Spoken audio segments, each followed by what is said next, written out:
All right, boys and girls. With this video, you guys have to get used to the idea of cross sections, right? And cross sections are basically it's a slice, but it's really a two-dimensional shape, right? A two-dimensional shape that you get when you cut a three-dimensional figure, okay?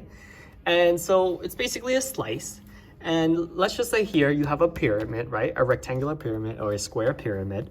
And how you cut it, you gotta the direction from which you cut it creates different shapes. Like for example, if I wanted to do a vertical, right? A vertical, which is up and down, a vertical cross section, what's gonna happen? I'm gonna do this, right? I'm gonna connect these two center things with this thing. And let me just connect the dots right here. So basically, with this vertical thing, you're looking at it in a 3D way. If I slice this straight down the line, up and down, notice the shape that I have, it's going to be a triangle, right? So that's the cross section of a pyramid. If I cut it, if I gave it a vertical cross section, if I took the vertical cross section. What if I took a horizontal cross section, right? And that would be over here.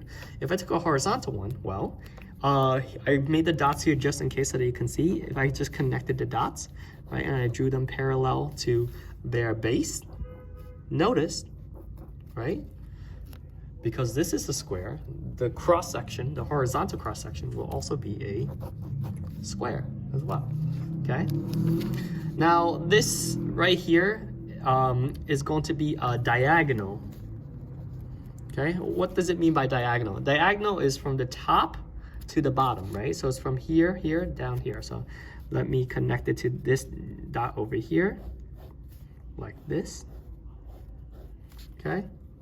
So what type of shape is this? What is that shape that we have? Well, you could clearly see it from here, but since it's way higher up here and way lower down here, that means that this base is way smaller than this base, right?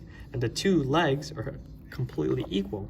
So in this case right here, we have a small base and a large base with two equal legs. That must make it an isosceles trapezoid. Okay. On to this next piece right here. What do we have? Well, this is what they would call a partial cross section, right? You don't cut directly from the top down. You don't, but it is from the side down. Okay. And so, what is the shape that we have? If I connected the dots, right?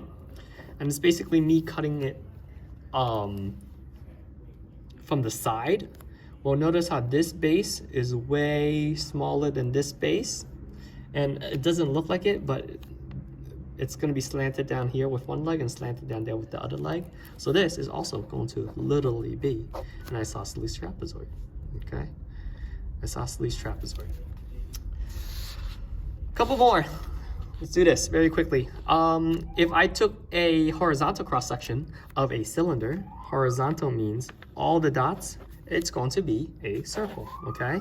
If I took a vertical cross section of this cylinder, guess what? I have a rectangle, okay? If I took a diagonal cross section of a cylinder, it's going to be an oval. Okay, and finally, if I took a partial cross section, it's going to be yet another rectangle. Okay, very straightforward. Okay, it's literally the same here. You guys can probably guess how this works.